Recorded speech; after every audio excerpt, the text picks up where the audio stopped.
Malapit na silang magpalit ng color. Ayan, nagiging yellow orange na sila. Magiging blue naman yan sa next month, November. Blue and violet for fall. Diba? Para ako nasa Korea lang. Ayan, no? Tapos na akong magdilig ng halaman. Mga halaman dito, mga small plant ni James. Ayan. At tapos na akong magdilig. At ganito po ang mga bahay dito.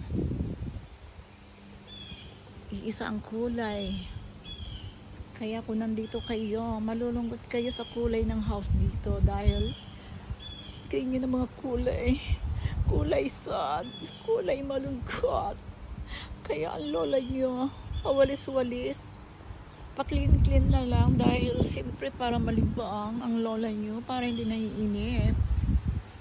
Para exercise na rin to para sa akin. Ayan, at meron ako nakitang isang tao, nag-iisang tao na kapitbahay namin.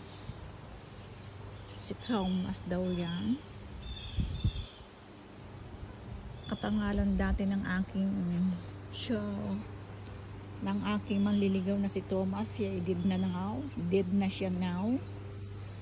Ayan, lakad ulit siya. Salamat. At nakakita rin ako ng isang tao dito. Siguro magdidilig din siya katulad ko.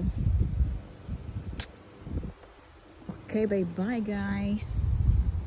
Masyado na mahaba ang aking video. I-off ko na ito. Ayan, naglalakad siya. Saan kaya siya pupunta? Siguro naghahanap siya ng pera sa daan. Tapos nakatungo siya. Ayan. Ang mga tao dito super busy dahil sila ay nag-work.